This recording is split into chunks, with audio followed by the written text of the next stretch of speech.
Welcome to the Strategic Veteran, where we chart the course from service to civilian triumph. I'm Adam Peters, a veteran, entrepreneur, and your fellow navigator in the quest for a life of impact and fulfillment. My mission is simple: to empower you with the tools and stories that turn challenge into opportunity. Having walked the path from active duty to where I stand now, I understand the search for purpose that comes with hanging up the uniform. It's a path I've walked, with its trials, its tribulations, and its victories, and it's a journey we're on together.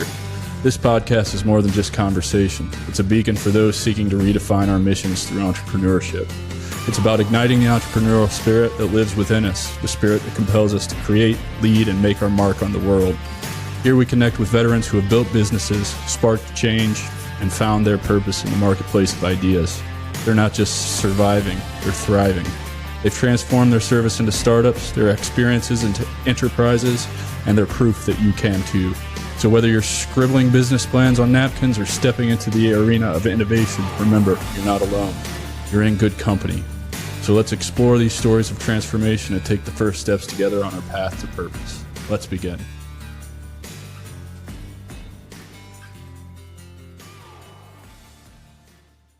What's up, everybody? Welcome back to the Strategic Veteran. I'm your host, Adam Peters, and today we have a remarkable guest whose story exemplifies resilience, determination, and the relentless pursuit of excellence. Joining us is retired United States Army Captain Rich Ingram. Rich's journey is nothing short of extraordinary. He served in the Georgia Army National Guard and the regular Army, navigating both enlisted and officer ranks. His service was marked by a life-altering event on July 20th, 2005, when an IED attack in Yusufia, Iraq, resulted in the loss of his arm. But this setback was merely a detour on his path to greatness. Refusing to let this injury define his future, Rich fought tirelessly to change military policy, becoming the first amputee to commission as an Army officer. He served 3 more combat tours in Iraq and Afghanistan before retiring in 2013. Post-retirement, Rich has embraced life's challenges with the same vigor he displayed in the military. He's held leadership positions in a Fortune 500 company, built and sold profitable small businesses, and become an accomplished endurance athlete, competing in triathlons and ultramarathons. His story from trauma to triumph is a powerful testament to the human spirit for capacity and resilience and growth. Rich is also a keynote speaker delivering powerful presentations on perseverance and resilience. Through his story, listeners will learn practical techniques to cultivate resilience in their own lives and find hope in their journeys. So let's dive in and warmly welcome Rich Ingram, a true strategic veteran dedicated to inspiring and leading others through his incredible journey. Rich, brother, thank you so much for your time today and for being here, man. Yeah, thanks for having me. Man, listening to that, I need to get you to write all my intros. I'm sure we could work something out, man. your verbiage is, I was like, man, he's using some big words. That's pretty good. Yeah. Dude, so let's jump right in, man, because you've got a fascinating story. You and I, you don't know it yet, but our careers almost parallel each other. Obviously, I didn't lose an arm and whatnot, but I did a deployment in Yusufia, Qadisiyah. What's the other one there? Mahmadiyah, yeah. When were you there? I was there in 9 and 10. So yeah, when you were there, I was in Tikrit, Mosul, Beji, Samarra, that whole region of Iraq. Then my second one, I went out west to Heat and AR Rupa on the Jordan and the Syrian border supporting the Marines. And then the third one, we were basically, I guess, I don't know, we spent most of our time at FOB Constitution. We started it in Mahmadiyah at a little COP there, and then they moved us as we were drawing down. So yeah, that's when I was there. Okay, so 9 and 10, I was in not Al Assad. I was in Anbar, but I don't even remember where we were at, around Fallujah. So I spent a lot of time in Fallujah in 2010. Did you do 3 to Iraq and 1 to Afghanistan? Yeah. That's so the same thing. Yeah. Oh, did you? Yeah. Yeah. My last one was in the Panjwai district of Afghanistan in 2012. So yeah, we're a rare breed, man. Well, we were right next to each other. I was in Maywan. I was in Mushan. Okay. So probably the other side of the river. Okay. Yeah, I was that was like the Reg Desert, like in the south. So it's Kandahar province, but like southwest. Yep. And we were in the birthplace of the Taliban, man, running around in it was hot. Panjwai. Yeah, it was It was rough, but we'll get to all that, brother, man. So let's Yeah, yeah, start, yeah, yeah. dude. Where'd you grow up, and what inspired you to join the army, man? Man, so I grew up in a small town in Georgia. You can't tell by the accent. But LaGrange, Georgia, so it's on the Alabama border. And I guess I you could call my upbringing pretty affluent, right? My parents met a medical school. My dad started his practice in Georgia, so I had everything that a kid would need except guidance, man. Like I had had no direction really. And so I obviously a kid without direction gets in trouble. And you know, man, I got a lot of brawling, a lot of drinking. I mean, it's a miracle that I got into college. I don't know how that happened. But it did. And it's also a miracle that my police record never never barred me from enlisted service. But it's just minor stuff like drinking in public and fighting, like normal kid stuff. But anyway, so when I went to college, I went to one of 6 senior military colleges in the country, North Georgia. So the other ones like Citadel, Texas A&M, Norwich. And man, like I got a little taste of it, and I really like I needed structure, right? I mean, I really did. I was always an athlete, so I always enjoyed just I had a lot of energy. I just didn't know what to do with it. And but man, I ended up I was very ambitious with my educational goals that first semester in college, and so I decided that I would dual major in physics and engineering. And dude, I'd never opened a book, right? I mean, like I don't know how I graduated high school. And so my physics and engineering, okay. And so I ended up with a 1.7 GPA. And come to find out that like hindsight, after talking to some buddies that had gone to Georgia Tech, that wasn't that bad. When you talk about, yeah, oh my God, man, because everybody's like rushing a fraternity. I mean, ours is a little bit different, right? Like they're rushing fraternities and getting hammered. We're like getting hazed in the middle of the night. But it's relative. But I quit. I quit after that first semester, and I called my dad and I was like, hey, uh, I'm coming home. He was like, no, you're not. I was like, wait, hold on a second. We didn't talk. That wasn't an option. Man, like, um, I found myself homeless. Like, you can only sleep on couches for so long. And it's not like I had really established strong friends. Like I was just out of high school. Like everybody still lived with their parents. And so I bought a tent at Walmart and a little Coleman heater, and it was so cold in this creek I was sleeping by that the heater froze in my tent. And man, like I got a job. I did get a job making like $22,000 a year. That's how it was presented to me. And I was like 18. I was like, man, that's awesome. That's a lot of Um, money when you're that's a lot. 18. Yeah. Oh, $22,000. I mean, they knew how to throw it at me. And it was working 12-hour days, 6 days a week. Like I haven't calculated what that is, but I We could mean, it do it was real quick. it Hold on. wasn't What the is 1930s, like that was nothing. So 22,000, uh, and then so what is that? 72 hours a week? you said 12 hours a day Yeah, 12 hours a day. times 6. That's 72 hours a week. So 22,000 divided by 72. That is not good, dude. It's like $305 a week. Yeah, it's pretty bad. That's actually more than what I thought. Well, yeah, I guess yeah, I'm sure I never filed Well, taxes. I was that's pretty before irresponsible. taxes, right? Yeah. $305 a month. Dude, but like really thinking about that, I know we're getting to your military service. When I was a private in 2003, and I know you can relate to this because you came at the same time, my paycheck was only $800 a month. Oh It my wasn't god, much. dude! Yeah, that's it. That is ridiculous. How we do that, and I mean we had to counsel solar when we got back from because the worst thing is those kids that get stuck on rear D on rear detachment. Why? Okay, we've been in country 8 months or whatever. There's no point in sending them over for a month or however long. And I'll never forget, man. We got back in this private. I mean, he was a PV2. Like I don't even think he had been in long enough to have a E3. And he had bought this Mustang that had been flooded. Like it had been flooded out. I can't remember. He had one of those payday loans, right? That was 20% interest. And then his insurance, well, I mean, he was spent his insurance was just as much as the car payment. And so, we my and I was a first lieutenant at the time, because right when I got through officer's basic course, like I went straight to Iraq. So I wasn't that familiar with how to deal with these situations.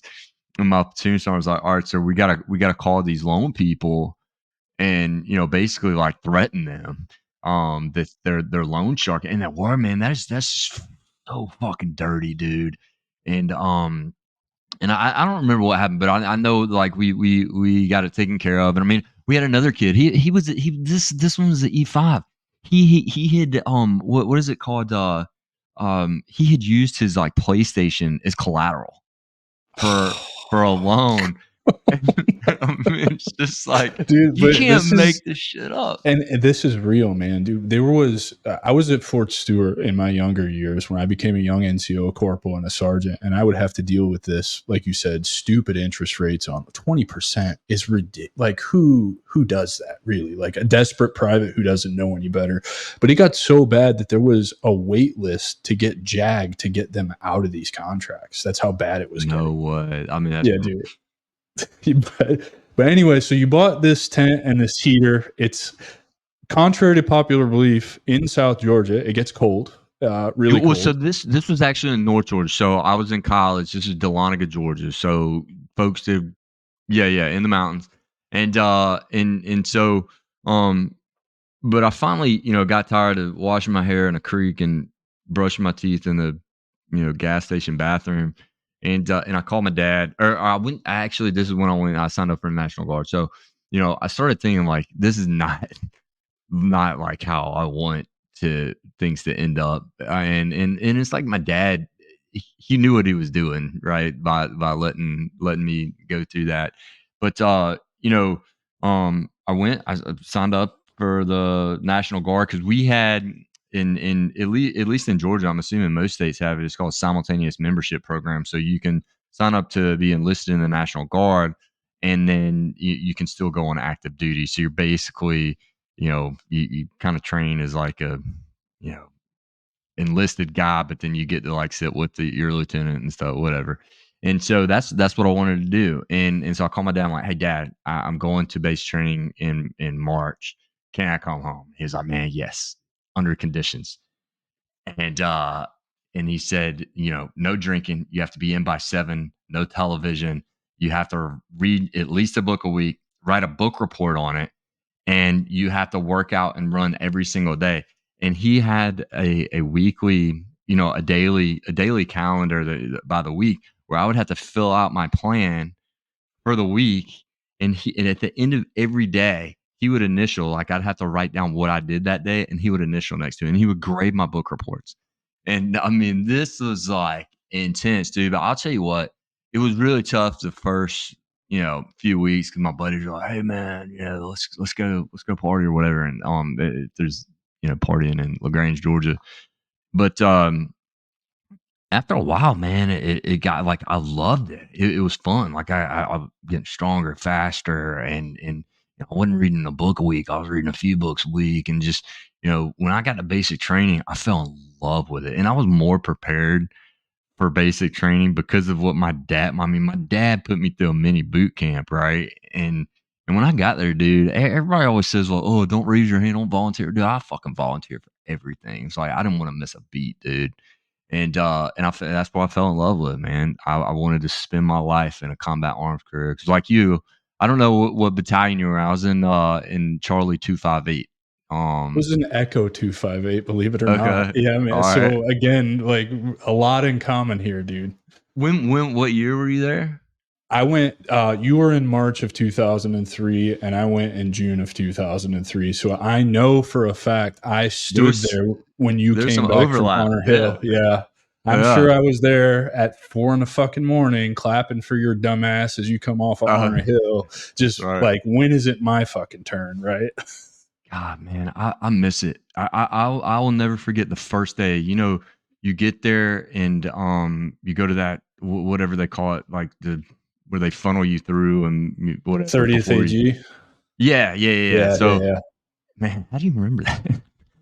There's just certain things I can't let go of, man. And that was 30th AG for me because I'm a farm kid from Indiana. So that's like really pivotal moment for me, like being yelled at and screamed at, told to get off a bus, go shave in 2 minutes. Like I never experienced anything like that before in my life. So it just kind of sticks in my head. Plus I still think basic training was kind of a joke. Yeah. Oh man, I the guys that I got close to, like we would talk. We're like some more is coming. Like they got to be do it. You know what I mean? Like because you hear all these stories about how it's so hard, and it's like I don't know. I don't know. I Didn't mean, really get that. I was a three sport athlete in high school, and that's the That's only probably reason I why. kept Yeah. my grades up. And so I expected it to be a lot more physically demanding. And don't get me wrong, there were times when we were on total control where I was like, "This fucking blows. I hate this. I don't want to do this." But also, I was like, in the grand scheme of things, this really isn't that hard. A football camp is just as hard as this. You know what I mean? Yeah, yeah. Oh, yeah, yeah. I mean, I'm sure, but that's probably why you didn't think it was that hard. I mean, if you're used to, doing 2-a-days in the middle of the summertime, um, Fort Benning, Georgia is not too much more different. But I remember standing there with like when we first got off that cow truck or whatever cattle truck, and just thinking like you have a duffel bag in each hand and you wait until they call your name and your serial number, and then that's when you like fall out to your platoon or wherever the hell you're going. And I was just like, I'm not going to drop these back because everybody's dropping back. I was like, you fucking bitches, and because it's an infantry, right? Like that's how you like you stacked up against each other. And I'll never forget. I never dropped my fucking bags. And I was so proud, so proud of that moment. But anyways, man, yeah, I fucking loved basic training. It was fun. So where did you go after you graduated basic training? First, let's back up a minute. Why the infantry? Was it just out of necessity because you wanted to not be homeless anymore, go home? So you joined the army, picked the first thing that was available. Did you know you wanted to be an infantry guy? Like, what was that about? Yeah, I did. Just seemed fun. You got um, sold like I did with the recruiting videos, the dudes rappelling out of helicopters and doing all the cool guy shit, and then you find out when you get into the infantry and garrison, you either train or you're a janitor. yeah, you're not repelling out of shit. Right. But I guess some people do. But yeah, I mean, I guess that's right. But at the same time, when I was at North Georgia, they kind of just like fed it into you. Everybody wanted to be an infantry officer. Like that's just what you did. So you had the It's military school background, so that definitely helped influence, I'm sure. Oh, absolutely. And that's how everything that you did at the school, like when you're going through ROTC, all the tactics and procedures and stuff that you learn are all based on infantry, right? I mean, like so you have to learn how to do battle drill 1 alpha and lead platoons and patrolling and all that stuff. So it's all based off the infantry. And I don't know, man. It's kind of one of those you love to suck. You just kind of get used to it. I don't know. Right, right, for sure. So where did you go? What was your first duty station? And then I assume you were probably pretty hot on a deployment right when you got there, right? No, because I remember I was in the National Guard first, so so I went back to college. So that was in '03, and I went back to school. So I had a good little time there, and still my drill. But then we came down on orders. That was probably in fall 2004. We received orders to report to Fort Stewart, is where we did our mobilization and train up. So I think we started that January '05. Okay. So let's fast forward to July 20th of 2005. I know what you guys were doing in Yusufia because we were doing the same thing 5 years later. That for those that are listening, Mamadia, Lucifia, I can't say all the damn Yusufia. Ludafia, yeah. There you go. That's like pretty much the Iron Triangle at the time, right? Like that was Oh yeah, they really, call it was the Triangle of Death. That's yeah. what they It, it, consider. it was an awful place, and I think it remained an awful place just for the duration of GWAT. But what were you guys doing? And let's talk about the incident that took your arm from you. Yeah, so my platoon, we were battalion scouts, and so we did like reconnaissance and stuff like that. So we set up observation posts and um I mean presence Just patrols, typical regular infantry shit. yeah, regular stuff. We cycled out doing QRF, quick reaction force type stuff from R5. Mama Dia used to be a chicken coop, right? We burned it down. We had two females in the battalion, and maybe one. I don't know, but the one had a hair straightener. Like Daisy, somehow she burned the fucking fob down with her hair straightener. But anyway, we loved having whenever females came in, because like back then, and I say back then, but I mean in '05, this is like pretty much the beginning of the war. So there wasn't that you were living in the middle of nowhere. So when a female came on I say the base, I mean it was an outpost pretty much. Oh, you could smell them from a mile away, and you're just like when you're clearing your weapon coming in, you're like, every Joe getting off that fucking truck is like, where they at? Where they at? Where they at? Like drooling. So anyways, that's what we're doing. And that's what we're doing. July 20th, we were patrolling, somewhere between Mamadia, Yusufia, that area in 4 vehicle Humvee patrols. So this is before we MRAPs, and I was the rear gunner.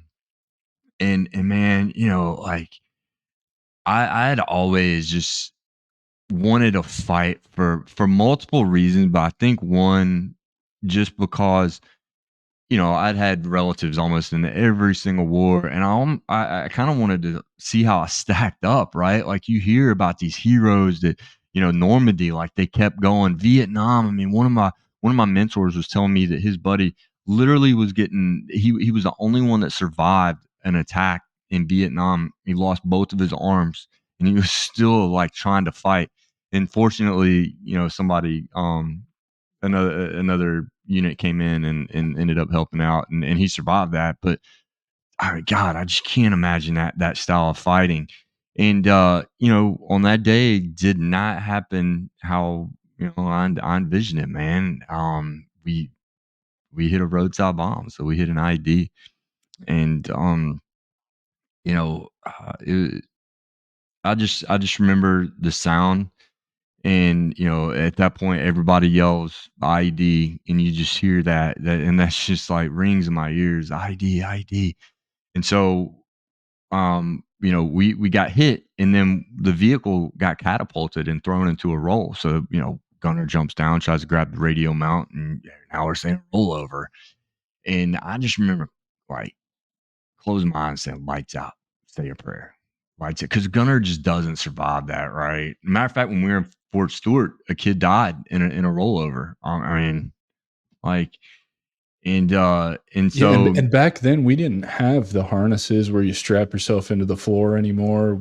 Probably very oh, little that's armor no, at that point in time. Because I know my yeah, first deployment, we rolled up there in soft skins. I mean, I gunned on a 2-seater Humvee with a machine gun panel welded to the bed of to the damn yeah. Humvee, and we were using sandbags as armor on the floor. So, this isn't what you're used to seeing in the movies. Like your Humvee was probably pretty basic, right? Yeah, well, we actually did, man.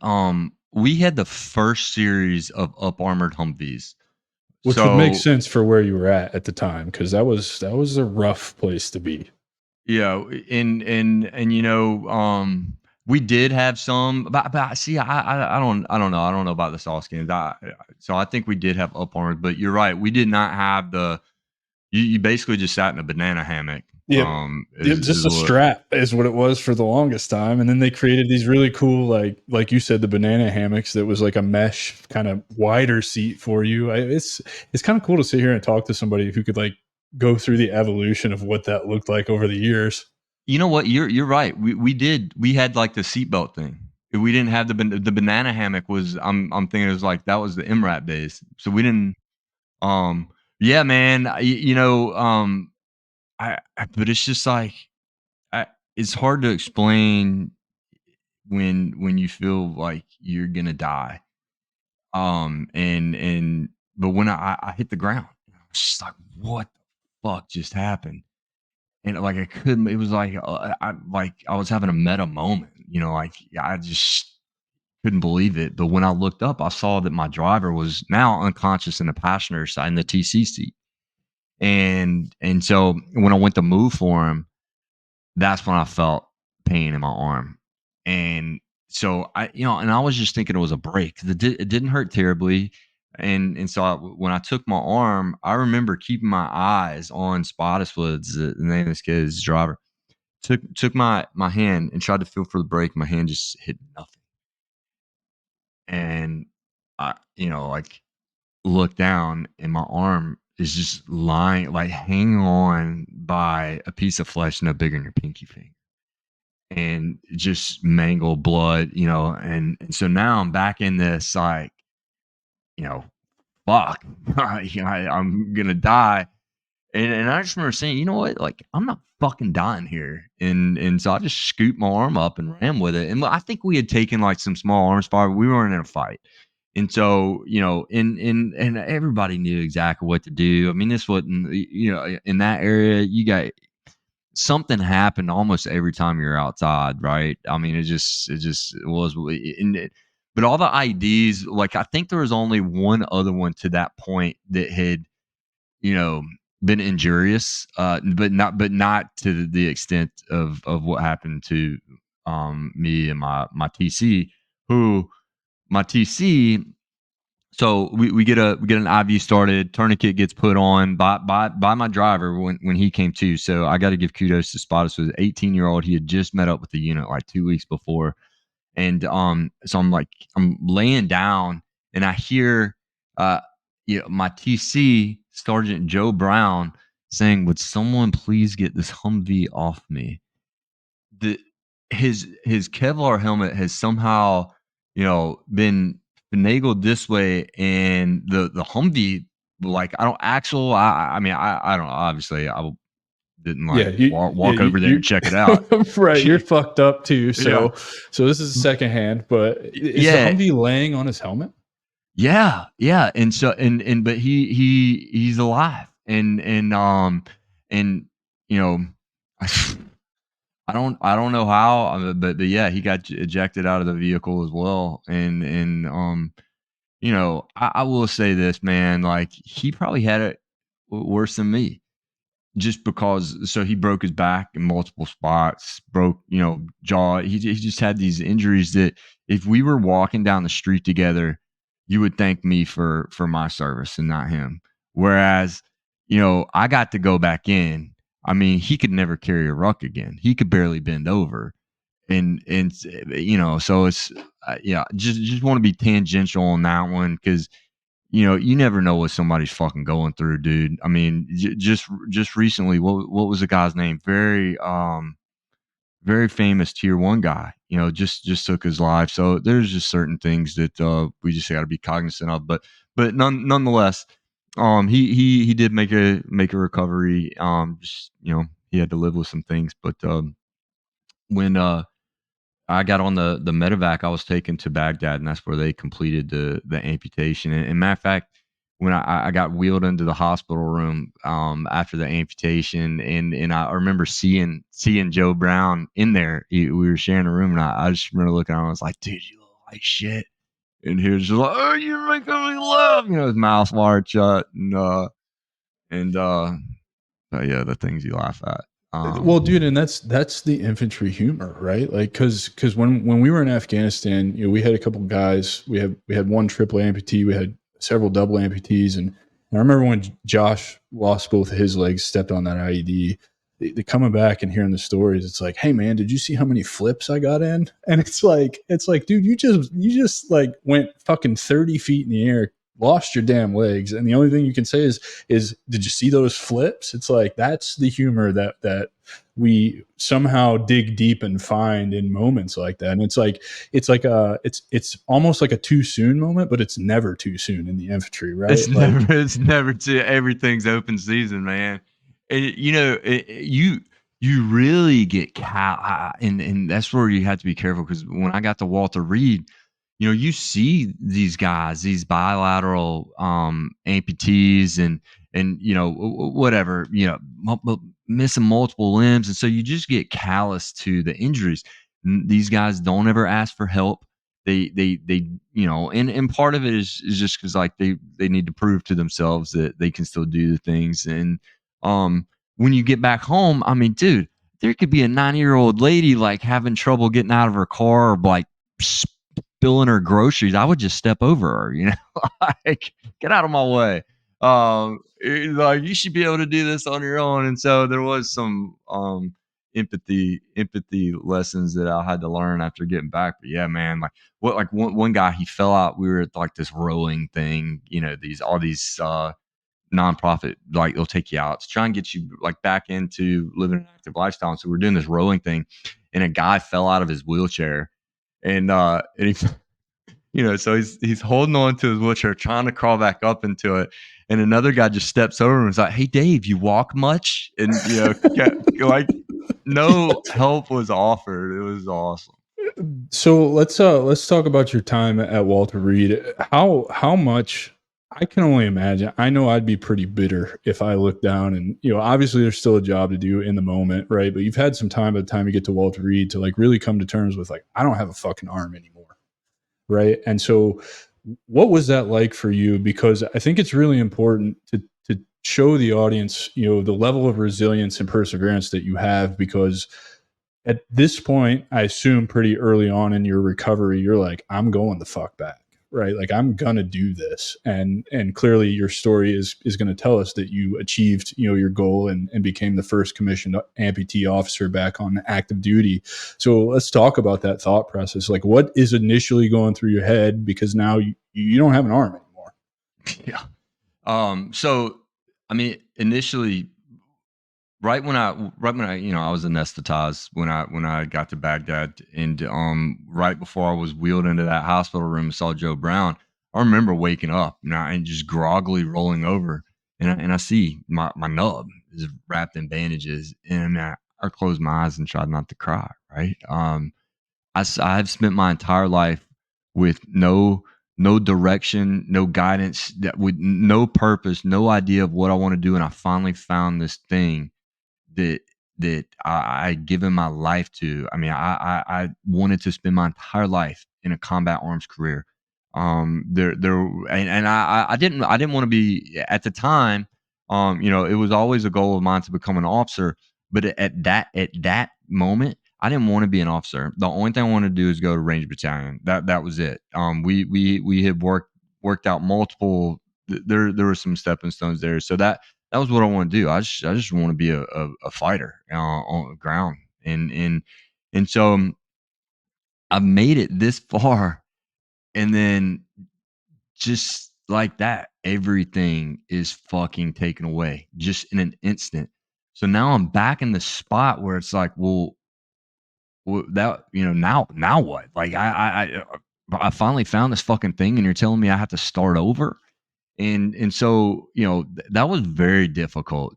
And so I did not initially think I was going back in, because um you just didn't do that, right? Like, it wasn't you know at the time, like, nobody knew. Now there was one other guy that started coming in. So guy's named Dave Roselle. He lost his foot in 2003, and he was already an officer, and he went back to command a unit as an amputee, and as a leg amputee.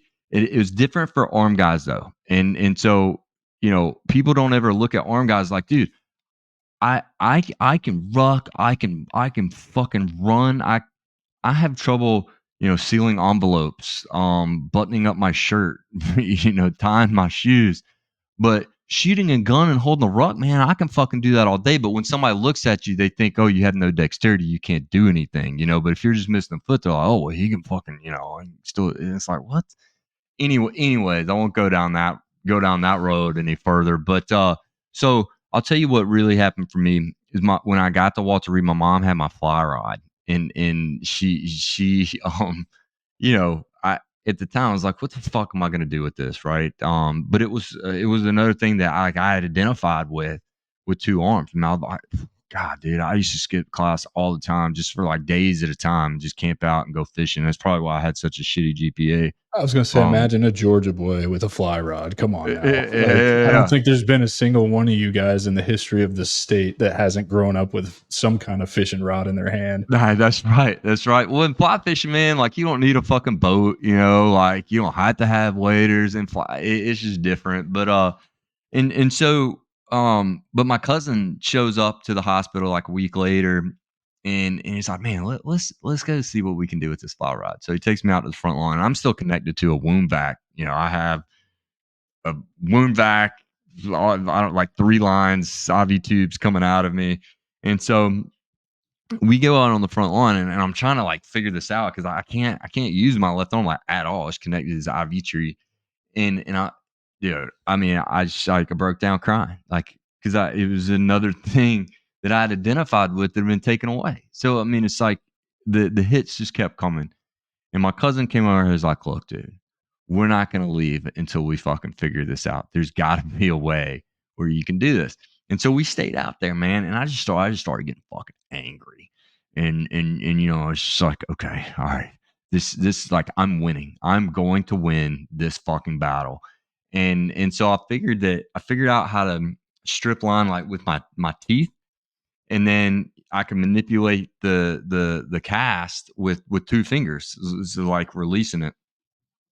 And oh my god, man, it was like everything in that moment for me, like how I viewed what was happening, changed everything because now I could fucking do this. Like I knew I would get better at it. Like I'd have to figure it out. And I didn't even have a prosthetic. I mean, I knew that was coming. And so I just kind of started looking at everything like, you know what? If I can fucking do this, like what else? What else can I do? Like, you know, and so I started signing up for all this shit. I signed up for the Army 10 miler, which was like in a few weeks. So by that time I'd gotten rid of my IV tree, and I didn't do poorly. I don't even remember what I did, but a couple days later, a guy walks in and coincidentally, Dave Roselle walks in and he's like, man, you didn't do too bad at the Army 10 Mile. Do you want to be on my triathlon team? And I was just like, I didn't even know what the fuck that was, right? I always thought of, you know, like Bruce Jenner throwing darts or whatever, javelin or something. And, you know, so, but he told me, and I was like, you know what, man, like, fuck it. Why not? Like, I thought I'd sink or, you know, whatever, but I was like, I can figure this out. And so that decision is really what catapulted my rehabilitative journey, because if I'd had 2 arms, I would have never fucking done that, you know, because I was in this mindset of like I knew what I was good at with 2 arms, and I knew that I wouldn't want anyone to see me fail, right? Like I can't fucking swim. I hadn't ridden a bike since I was like 12, you know, and never done it competitively, and so that training triathlon, one, it took my mind off of things, right? Because it's difficult. It's, you know, I mean, difficult. It's time consuming, and then but also it gave me goals, direction, and as I started getting better at it, that's when, you know, when I started competing against like able-bodied people, I was just like, why the fuck can't I go back into the military? Like this doesn't make sense. And so that's when I really started to say, you know what, I can realize this goal and I'm gonna do it. And so we started making it happen. Dude, that's so awesome. Like the story about the catalyst for you getting out of your own way and really not wallowing and losing your arm with your cousin who pushed you to stay there and figure it out. to prove to yourself that you can now do more than you think that you're capable of after such a traumatic event, right? Like that's really cool. It gave me chills to hear you talk about that. And then, I forget his name that you just said it, and I'm terrible with names, so apologize. But him coming in and asking you to be on the triathlon team, and through training, really pushing yourself past what you thought your limits would be to really spark that catalyst to get you back to the Army. I think that's absolutely cool, man. I think that's really freaking cool. Well, I think a lot of it, also is like, so when I was in middle school, I decided I'd be on the swim team, and I'll never forget. I'd be like, I wouldn't even be at those flags that you see, like you see them and you're like, oh fuck yeah, I'm almost there. Everybody'd be waiting on me at the end of the pool, like, God, come on. So I quit, and because that's how it was every time I quit, and so this time around, like when I showed up to the pool, I had on the Speedo that my ass just ate. Like I was so fucking embarrassed, dude. But I tried it on at the store and I didn't want to put it back on the rack because I felt bad for the next guy that would try it on after what I just did to it. I mean, God, I went to war on that Speedo. And so, but man, like I couldn't even make it to the end of the pool without busting out into like a dog paddle breaststroke. But the difference was I didn't quit. Like I never became good at swimming. And that's just is what it is. But I became like good enough, right? And I knew that okay, I could completely focus on swimming and I could get really good, but I didn't fucking want to. So part of this is like I wanted to be, I knew that if I got really strong at cycling and running, like I could still be a pretty good athlete. So I'll put more energy into those things, but I just never gave up on swimming. I put in the work and I just got average. And I'm okay with that, right? Like I'm not the lesson I think though is like, dude, just keep fucking showing up because that is half the battle. Like, and more than half the battle. Because the guy next to you, I would say, 80% of the time, people deselect themselves just because they think they're not good enough. Fuck it, man. Like, just keep going and let somebody else tell you you're not good enough, right? And I think that that's what really helped me throughout all this because with two arms, man, all I did was deselect myself all the time.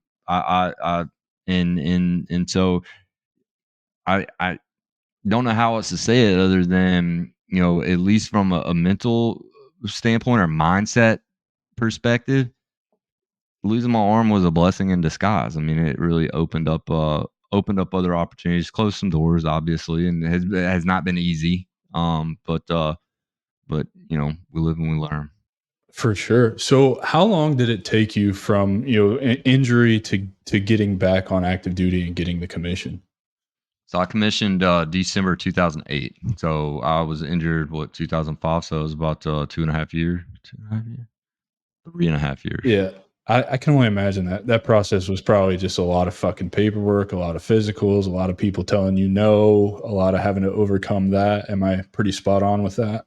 Yeah, yeah, you are. I mean that's it nobody knew what to do. Like this had never happened before because I was retired, right? I mean, the army handed me a check and said, "Thank you for your service," and so I was receiving VA disability. They didn't know like okay, well, obviously, if he's gonna get active duty pay, he can't get this. So there was just so much red tape, and then there were times, yeah, where they were like, "Look, dude, we don't think this is gonna happen, but we'd obviously love you to stay in the ROTC program." I just again, I it's just like, I'm just fucking stick with it. Maybe I'm just I'm just not smart enough. I don't know. I just like kept trucking along.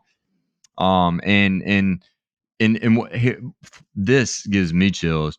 So 2 weeks before I was going to commission, because you graduate and you commission. Well, no. This was in college. So I was in ROTC, and so you graduate. Your graduation ceremony and your commission ceremony are one and the same. So after everybody walks across stage, and they ask all the second lieutenants to stand up, and so but 2 weeks before that, I get a phone call from a buddy, and he's like, "Dude, why didn't you tell me that you were doing this? I'm aide de camp to whoever. Well, I don't know who it was, Surgeon General. I'm aide de camp to this general that has to sign some waiver for you, and it was like the last waiver that we needed or something like that. That guy was Dave Roselle. And so it's just kind of like I owe a lot to that dude, for sure. But yeah, we didn't even I didn't even find out. So we commissioned on a Saturday morning until Friday night. Like I had all my family in town, and I didn't tell them. I just never said anything. I was just, honestly, if had I not, because I was waiting on the phone call, my sergeant major, because this is a big school, so we have sergeants major and like a few of them. But the command sergeant major, he called me. And he's like, "Hey, look, we finally got the go ahead on this," and it was like 8 o'clock, 9 o'clock at night. I'm commissioning at like 8 o'clock the next morning, and so yeah, we and I say we because it was an effort, man. The school was behind me, and look, those I don't think I had to.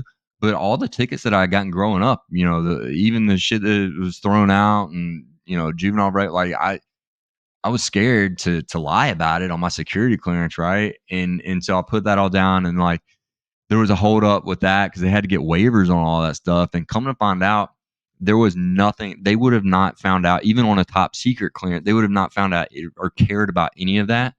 There was only one ticket that I had that showed up on my record, and it was for while I was actually at North Georgia, I was peeing in the bushes outside a bar, and That's the one that they cared that's about. that's the only one, and literally, and it was so stupid of me because I remember because there was only like one bathroom in this bar, and everybody was going out there peeing, and apparently like everybody got tickets, like so many people, and so I'm peeing, and this guy comes up behind me, he's like, "Hey man, what are you doing?" I was like, "I'm fucking pissing, man. What does it look like I'm doing? Give me some space." You He's like, told "All them right, well." yourself. He was like, "Well, when you get done, why don't you come sign this ticket?" And I was like, "Oh, motherfucker." So I called like, the number they tell you to call, and I talked to the solicitor, and she's like, "Yeah, you just pay $100 and that's it. It's done." So I did that. Well, you're admitting guilt as soon as you do that. And like there was I don't know how many other people they ended up saying like that was entrapment and because they and they got out of it, but I was an idiot. So whatever. Peeing in the bushes, man. That was it. That was the one that stuck. So. Dude, I think it's really cool that you set the stage for amputees being able to get back to doing what war fighting essentially, and you ended up a 12 Alpha after you commissioned, so an engineer, right? How did that happen? Did you fight to be infantry, or is that just kind of what they were going to let you do?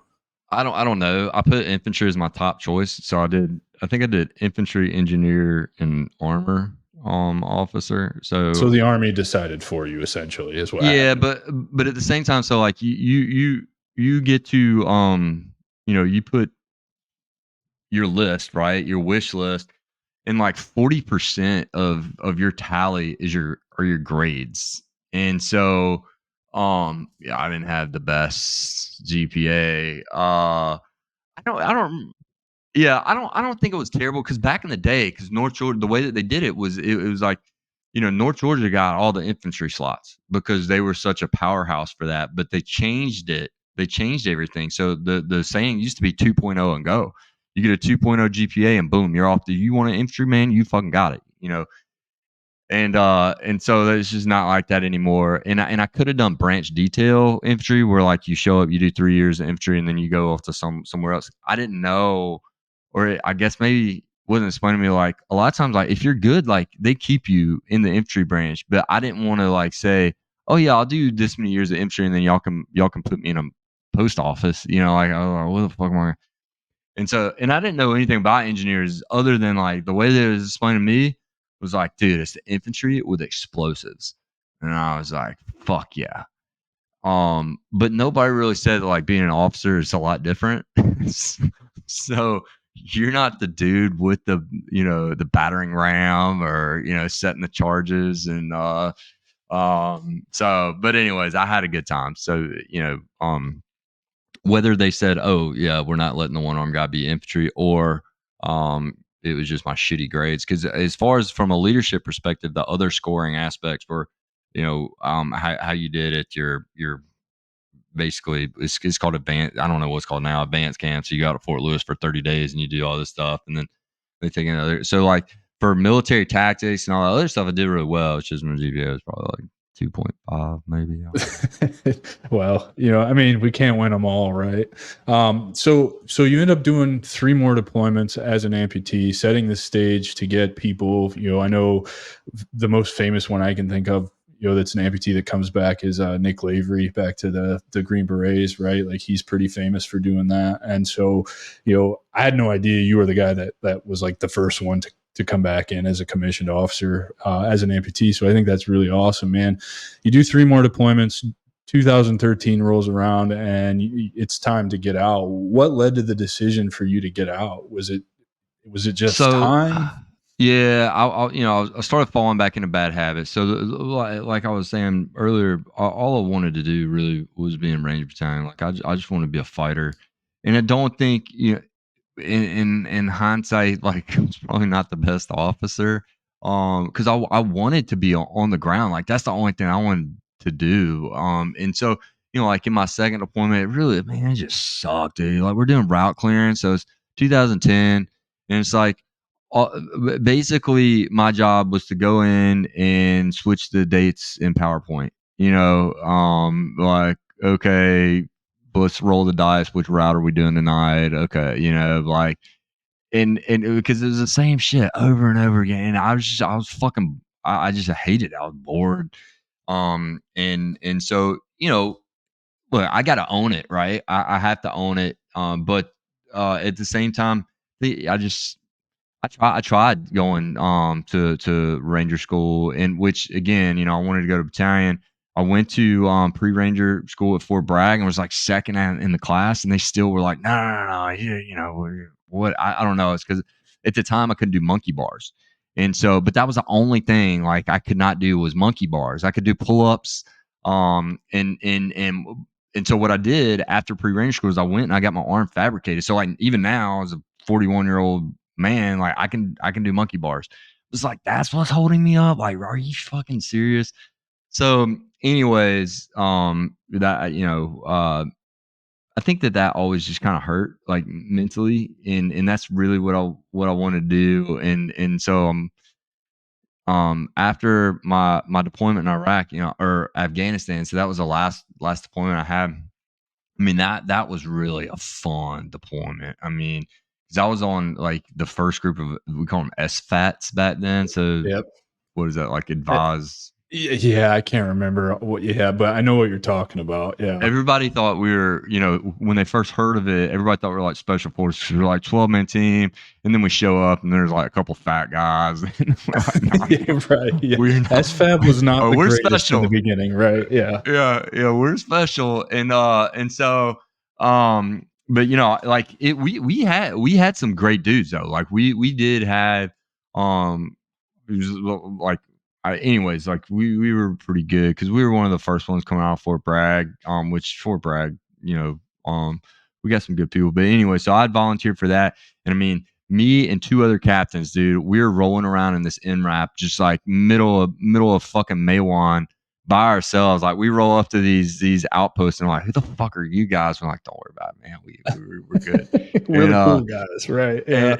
and but one of my jobs was like on this op was like leading, because we were sleeping with Afghans, but leading helping them build a road. So we had these infantry guys that are pulling security for them, and so building this road and setting up these checkpoints and all this other shit just to keep everybody Taliban below the Reg Desert, so we could and we would come up, because I mean we're like throwing Miklicks, man, 100-foot C4 charges.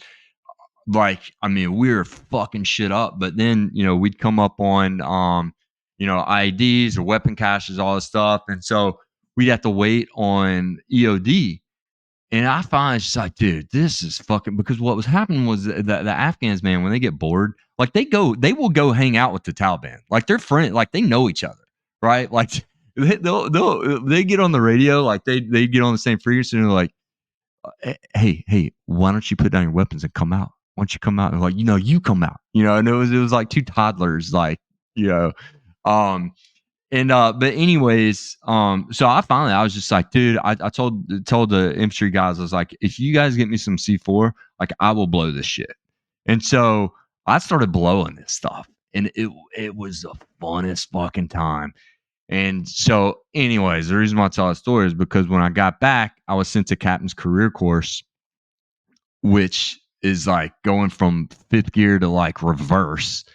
And there's a female there's a female commander wearing tennis shoes like in her uniform, and I'm just like, what the fuck did I just walk into? And like, because like, even if you're a female, like at Fort Bragg, like that shit didn't fly, like it just didn't, like and so because Fort Bragg, that's just where when you're at infantry like bases. I'm sure Fort Stewart was similar. Like when you're in infantry dominated bases, like I don't give a fuck what your problem is. You don't come to fucking work in tennis shoes. Like that's not how things roll. And I don't even know what her problem was. But anyways, I got sent to anger management. Like right when I got off the bus there, because there was the XO, another female with like these long fingernails, and so like I'm standing there, I'm trying to like sign into the unit, and she's just like texting on her phone, and I'm like, hello, and she just doesn't say anything. And so I just fucking walk right by her. She's like, excuse me, excuse me. And I was like, no, no, no. You can fucking sit back down. I'll talk to the commander. And then I see the commander's intentions. I was like, what the fuck? And so it was brutal. Fortunately, the first sergeant, he was from Smoke Bomb Hill, and at Fort Bragg, and he was like, sir, come on, man. So we had a good conversation. I got sent to anger management.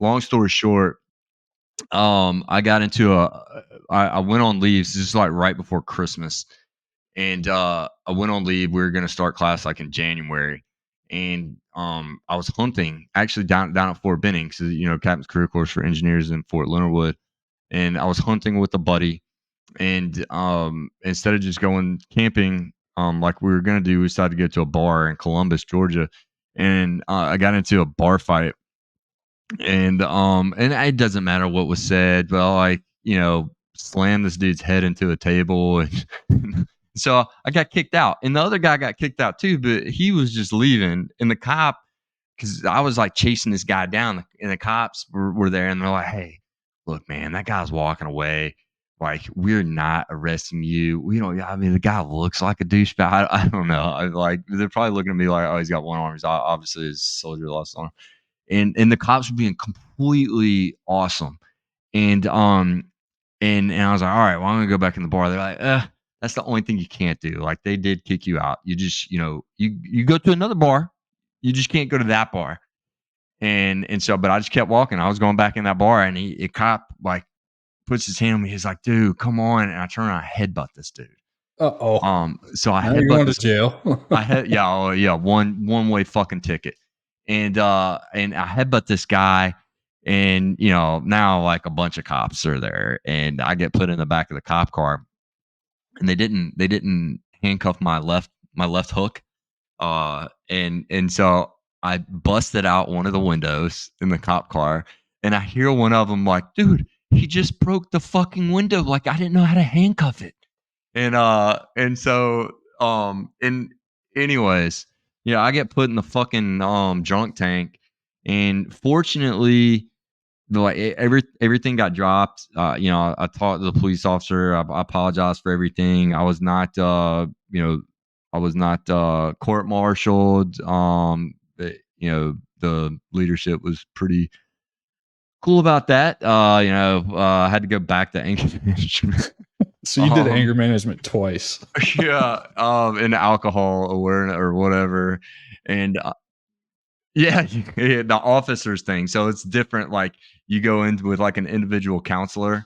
But anyways, so I was just like, man, you know what? Like this is again, I had a little bit more wherewithal, situational awareness and what was going on, and it's like I can't keep doing this, and so I decided it was time to get out. So I was medically retired a second time after that. Well, at least you got to hang on to your medical retirement. And so let's talk about the transition, because that's really kind of the sole focus of why I created the strategic veteran is I wanted to showcase like the problems that we all go through in transition. We all go through them. You're not unique in your transition hole or whatever. Like, we all have the same loss of purpose, loss of identity, not understanding like who we actually are. And so, what were some of the things you dealt with in transition? I know depression, anxiety, any substance abuse. I mean, it sounds like you were a pretty heavy drinker. Whiskey was my poison. And, not that I ever headbutted a cop, but there were several situations that I probably shouldn't have been in bars or been allowed back in bars or whatever. So, these are all really common things. And so I'm curious if you want to share some of the things you overcame in your transition, and did any of it have to do with dealing with, the stuff from your first deployment or any of your other deployments? Um, I don't know if it was a specific deployment. W- w- For me, it was very difficult, and I'll be, it still is difficult. Like I miss it. I miss it. And because it becomes a part of you. You can't ever let go. So I mean, I still deal with like, it's like, what was that movie, Napoleon Dynamite? I was like, Coach would have put me in third quarter. We would have won state. I just can't let go of the military, and so, but for me, what I think with substance abuse is, if we're not actively engaged in something that is, in some form or fashion fulfilling our purpose or getting us close to our purpose, um then yeah, that's what we fall back on. Like, many of us are addicts, right? Like, that's the people who voluntarily, not because, like, if you voluntarily join like combat arms, many of us are addicts. We have addictive personalities, and I mean, that's why I run as much as I do now. Because if I didn't, I'd be in a bottle of whiskey, right? And so we're always looking for something. And this is my opinion. I'm not a psychologist, but to me, we're always looking for that edge, and that whatever it is. And so if we're not finding that in any other method, well, we're just gonna get fucking wasted, and then we'll lose all of our inhibitions and be like, dude, yeah, I can take down that tree, or I can, whatever. And then we find ourselves in the fucking in the rut, wondering, what we're gonna do next. Yeah, I was in that for a while, man. But I think for me, that's where running has helped fill that gap. And I mean, I advocate for that over anything else, physical fitness, but setting an ambitious, target towards that. And one of the reasons why I've struggled, why I still struggle getting out is just because, like, I got out, and I worked for Kinder Morgan, an oil and gas company. He was amazing. I love that. And I was like, I don't know if I want to do this. So then, I got out, started a small business, and I was in sales. So I had, salespeople, and it's like, I'd rather cut off my right arm than keep fucking selling stuff. Um, and and so it's like, God, man.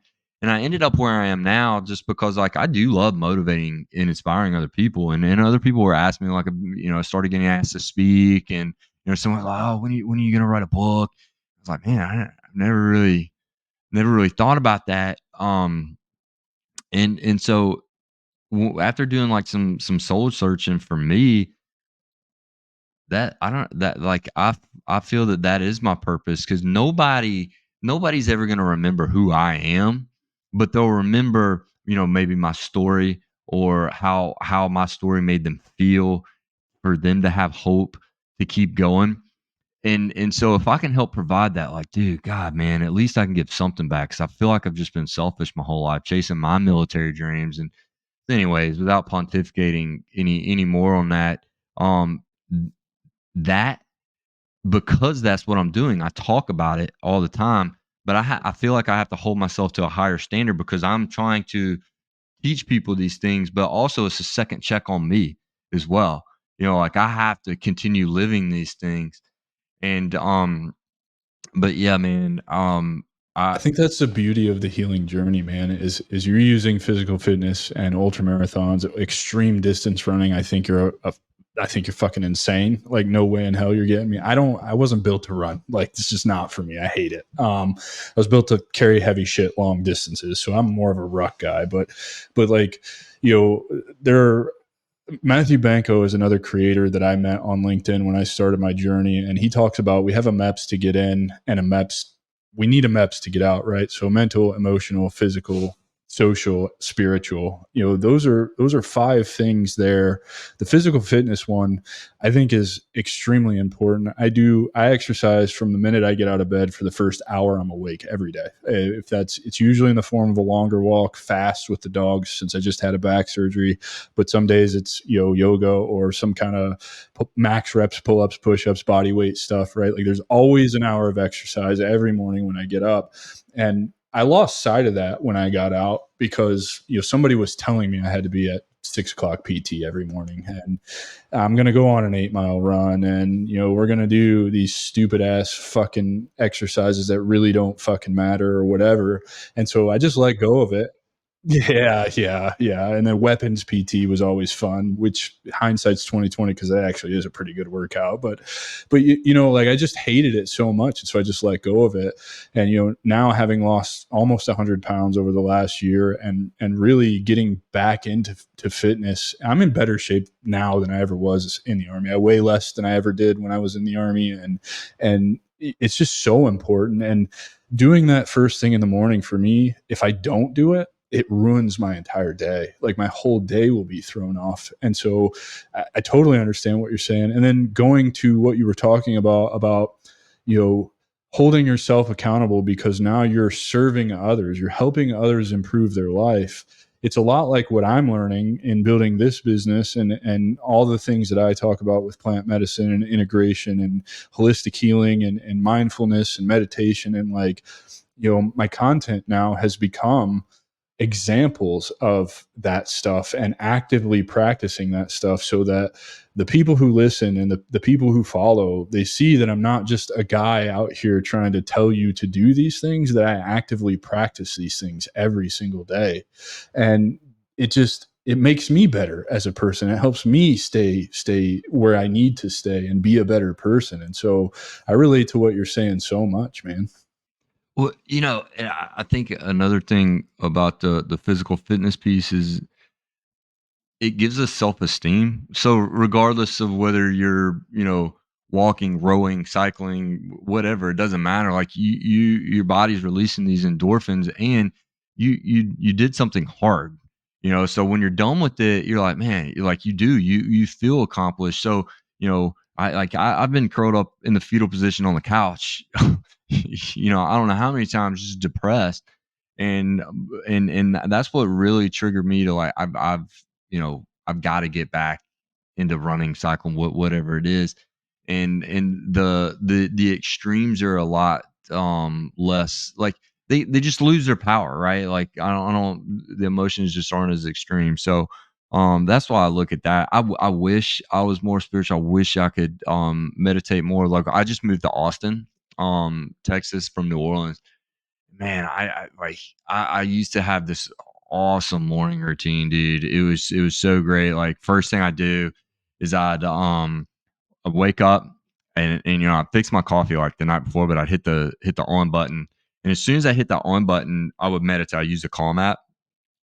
I meditate. As soon as that was over with, I pour my coffee and then I'd do the dishes and I'd listen to Blinkist. Have you heard of Blinkist?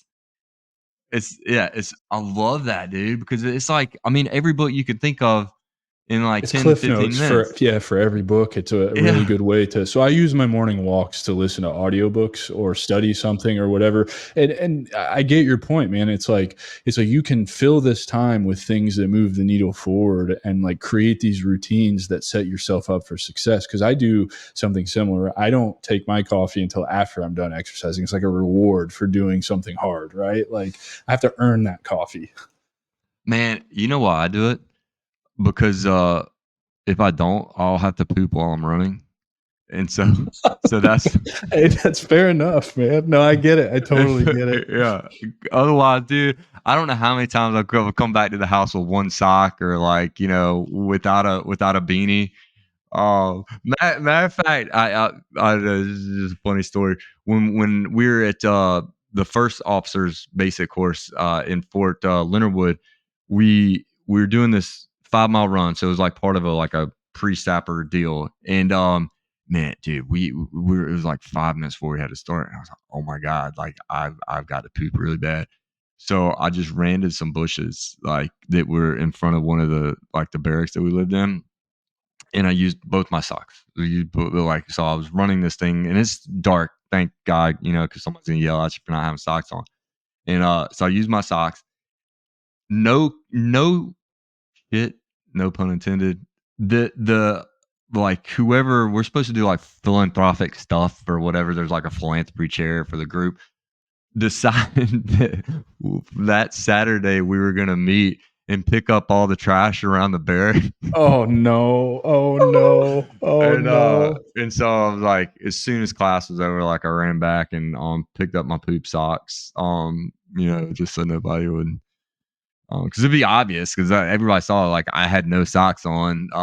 But anyways, so So yeah, let's that's why I talk have a about coffee run. what got you into starting that business. And I totally relate to what you say about like being miserable in a sales job because I also started in the insurance industry trying to build my own agency, have sales teams underneath of me. It was a scummy industry and I hated it. And I just generally don't like sales really, even though it's part of it, right? Like sales is always involved in business, but there's way better ways to go about it than what I was taught and how I cut my teeth on it. But so what sparked the entrepreneurship thing for you? Was it just a need to find purpose again?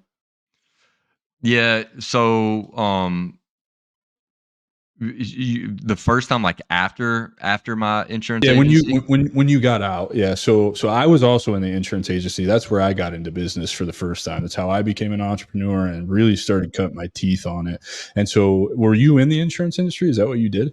No, so yeah, that was one. So I started an insurance agency, and my wife is a State Farm agent, and so that's kind of how I did it because I was working so much at Kinder Morgan, and when we got engaged, she was like, "Look, if we're gonna start a family, you know." I was making good money, but I mean, I was working sometimes 7 days a week, out of the house at 5 o'clock in the morning, sometimes not home till 9.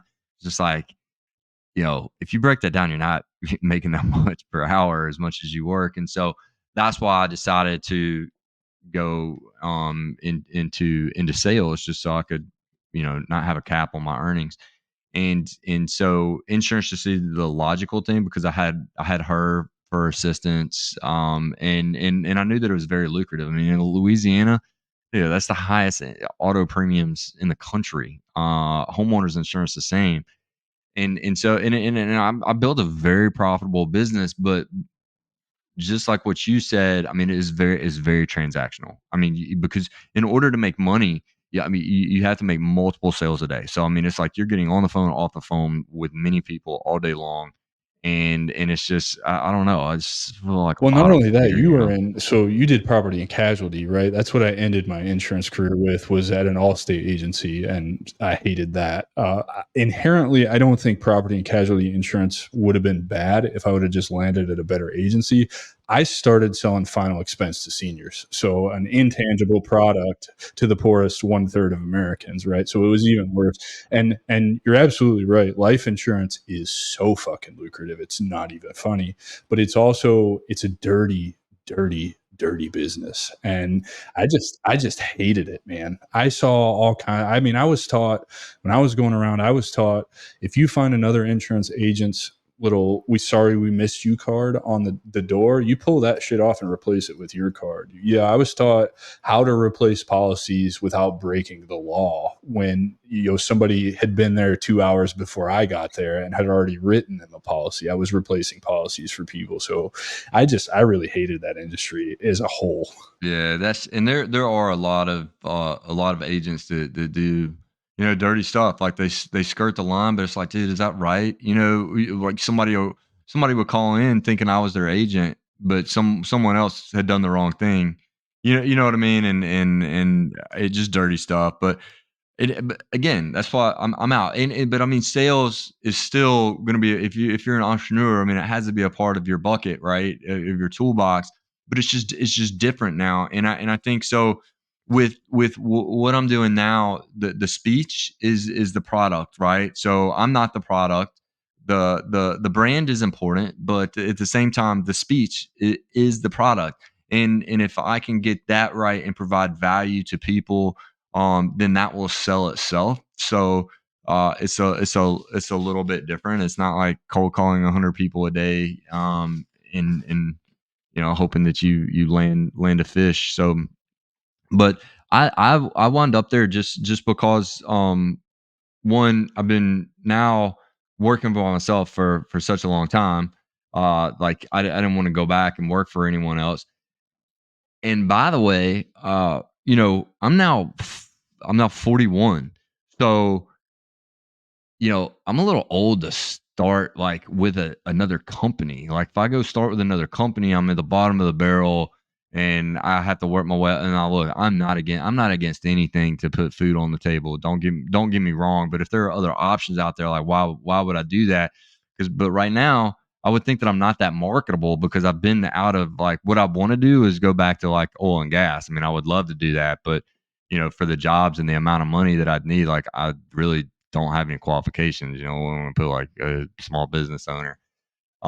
So, but anyways, for right now, it's since people were asking me to speak, people, I was just being approached, and I think I just opened my eyes to it, right, and just said, you know what, like, I need to listen, and I mean, if people are approaching me, asking me, whatever, let's fucking do this, man. And so I mean, it's tough because you have to take humility out of the picture, right? When you're talking about dollars going into your bank account, for sustenance, I think that I do have a good story. I do have things, that people can learn from, and I hope that they can learn from, so they don't have to lose their arm to start acting on the things that I did lose my arm, and that's how I learned them.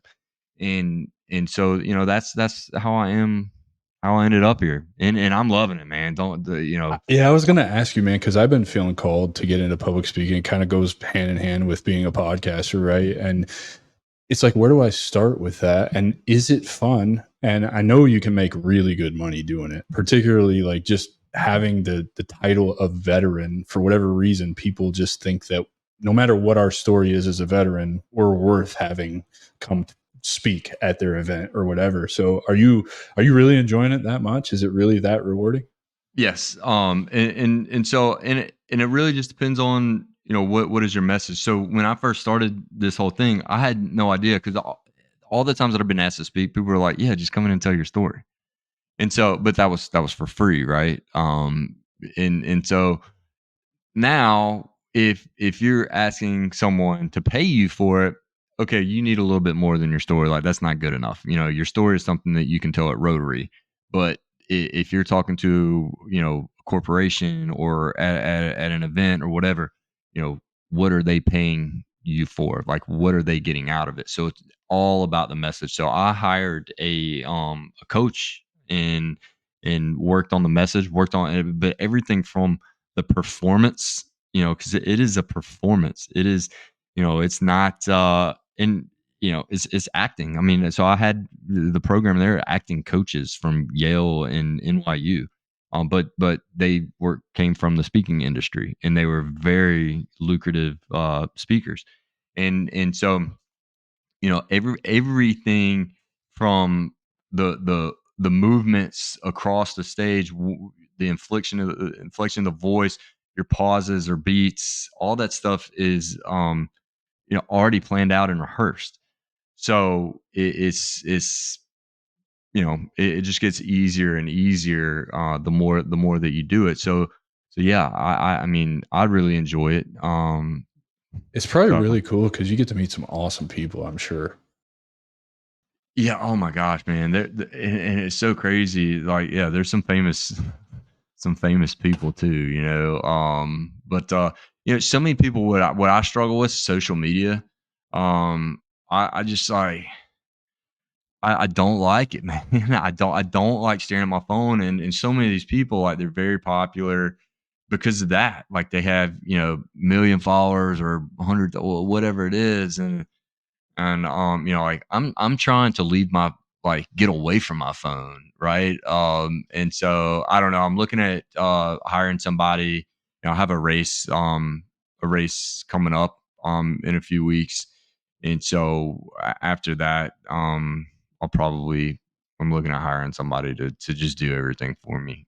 Dude, So and that is, I mean, it's super, like, it's super important this day and age to build your personal brand on social media because it just drives everything. Like, it's the quickest, easiest way to get in front of your target audience on just a massive scale. And when I started, man, I hated it too. I was just agnostic towards social media. I wanted nothing to do with it. And now I've kind of embraced it, and like, it's kind of a fun little game to play to see how good can I get at actually growing my network and my following based on no tricks, man. Like, it's all organic. It's all me. It's not me, looking for engagement pods or anything like that or whatever. But I hated it too. I get it. I know right where you're at, dude. So, um, you like to run ultra marathons. Is that therapy for you? 100%, 1,000% therapy for me. How did you get in? I know you started with the triathlons right after you got hurt, and that really inspired you, showed you what you were capable of. But how do you get into ultra marathons? We're talking like 100+ mile races, right? Like, I know you've got a couple that you want to do that are like 250, 300 miles. Like, that's out of control, dude. Like, how, why, where does this Yeah. come from? So my uncle really got me, I guess, turned on to ultras. You know, because back in the day, everybody ran road, like, you know, and so it's horrible on your knees, and especially like they don't have the same kind of. Anyways, he had like 3 knee replacements, all that stuff. So he started running trail and ultras. And but I remember when I guess on my second deployment, I came home on leave and I signed up for a marathon in Atlanta, and I ran at like 3 hours. And I was like, man, you know, that's not that bad. And so I fell in love with it. I started when I got back from that deployment at Fort Bragg. I would just throw on my camelback and my fly rod, just run for a couple hours. And so now, um, for me, one, it's hard, it's difficult, so that checks that box, right? I think that you just have to do something difficult to I don't know, make it worth your while to make you seem productive, if that Yeah. makes sense for No, it me does. anyways. It totally makes sense. I mean, because it applies to not just like ultra marathons, but it applies to building a business or being, instead of just being, an employee at your job, do everything you can to get as close to the top of that revenue chain as you can. Be an entrepreneur, you know what I mean? Get the certifications, go above and beyond, right? Like, do the hard shit. Don't just exist, because it does make life worth living, and it gives you purpose. And I love that, man. So, what are some of your personal and professional goals for the next couple of years moving forward? What do you hope to achieve? So personal, so I did get into the Tahoe 200 next July. So, you know, we'll see how that goes. But you know, professionally, I do within 2 years, I would like to publish a book. So I've been, you know, I'm in the content creation. Basically, I just just writing, just letting it flow. You know, no real no categorizing or anything like that. Just writing. And so I'd like that to happen in 2 years, and then, you know, I would be happy with just three big gigs a month. Is where I'd like to be. You know, because some gigs when you're first starting out, I mean, you got to do a lot for free just to get known, right? And then, you know, if you're doing a lot of gigs, dude, you're gonna be living in an airport, you know. And so, dude, travel hurts the running.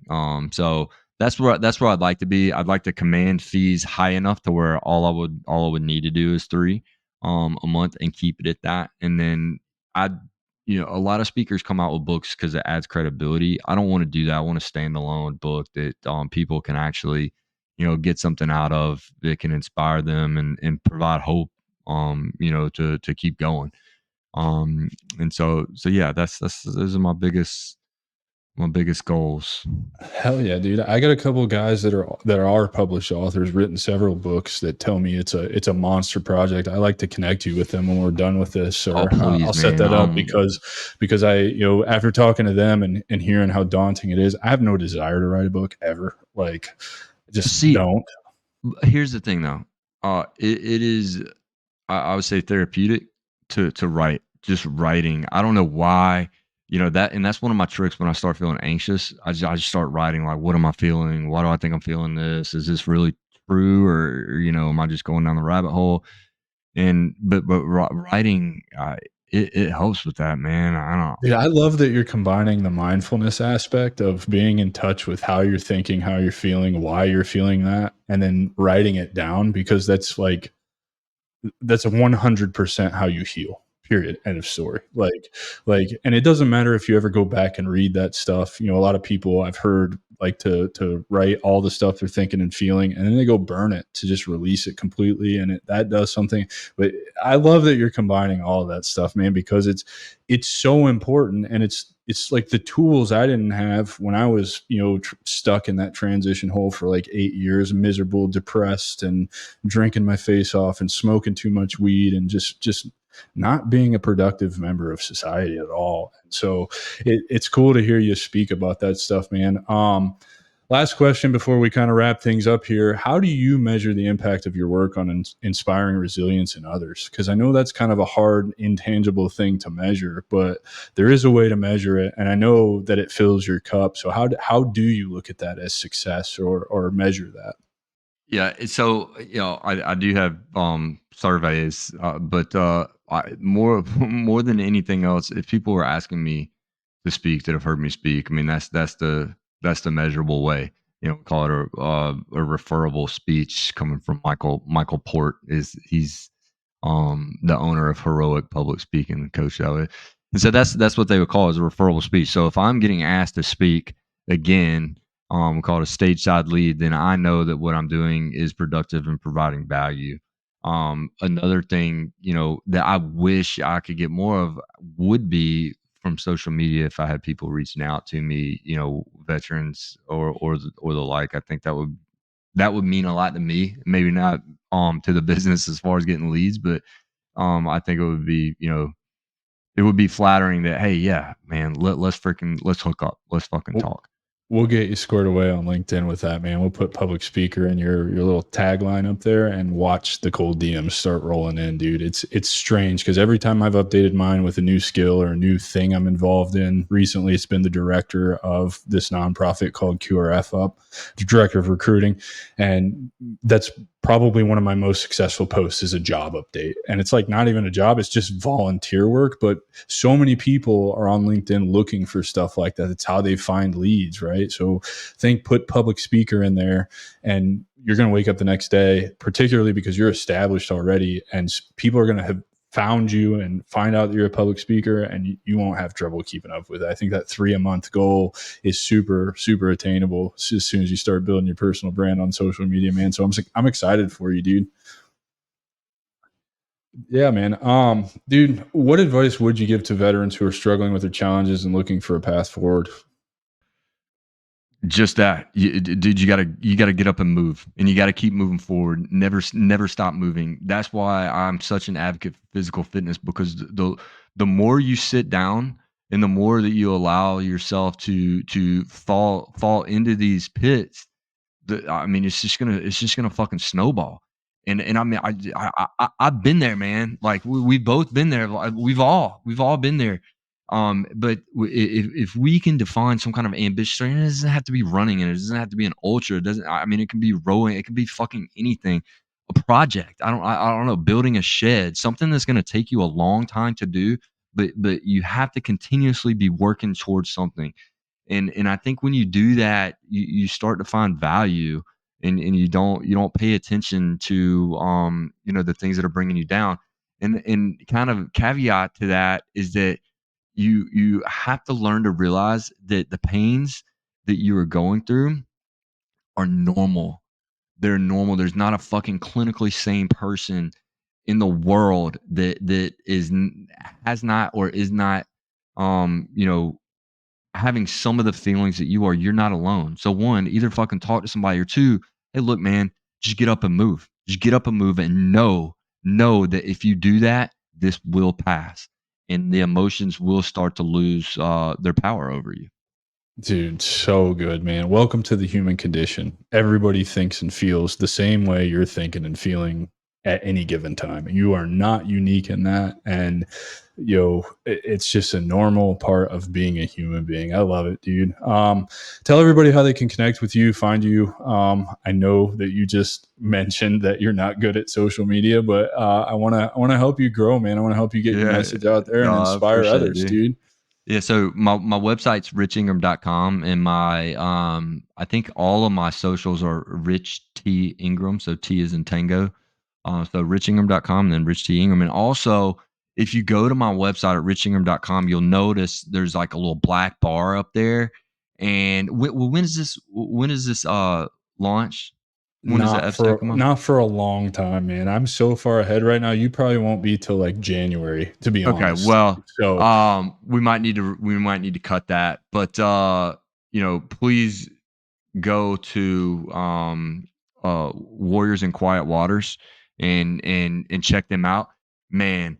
And not just to donate money, but check them out and get involved in their program. So not only they have a fly fishing program, hunting program, but they have an alumni network. So it's not like, hey, they're going to bring you out to their camp in Bozeman for a week and never see you again. They have a connected alumni program. So they really try and use nature, the healing properties in nature, to get veterans back into living an active and productive lifestyle. And I can't speak highly enough about that organization. So check those guys out too. I'll make sure when this drops that I definitely link them in the description so people can find them, because I've been a benefactor of a couple of different veteran nonprofits that Heroic Hearts completely changed my life by sending me to Peru for ayahuasca. And then, I kind of wish I would have had the Operation Red Wings program before I went to Heroic Hearts, because they kind of pale in comparison to the plant medicine journey, but also I can definitely see the benefits of it. And they also have an alumni network if you choose to participate. So you're not just kind of left alone after you go through the experience. There's, my chat, I went in November of last year, and my group chat is still active every single day. Same with the Heroic Hearts chat on Signal. I talk to my cohort on a regular basis. We check in with everybody. So these programs are amazing, man. And, dude, that's all I've got for you. Last thing, man, what do you hope the listeners take away from our conversation here today? I hope everybody just knows that you matter. And there's hope. There's like, reach out to somebody if you're struggling with something. But the biggest thing is everybody matters and everybody has a place.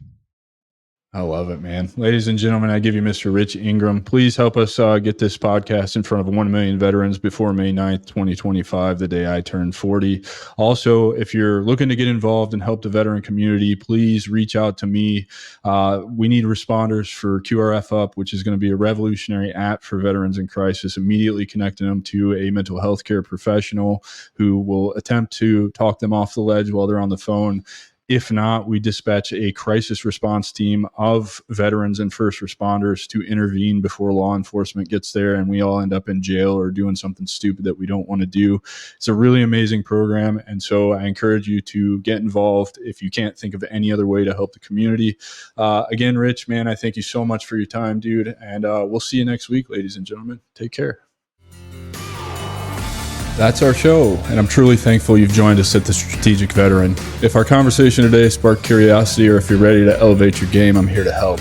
Visit thestrategicveteran.com for exclusive show notes and resources, or to book a coaching session directly with me. Take a moment to subscribe to our podcast and share your review. Your support makes all the difference. For more insights and daily strategies, let's connect on LinkedIn and keep the conversation going. Remember, this isn't just a podcast, it's your strategic advantage in action. Until our next rendezvous, stay bold and continue the mission.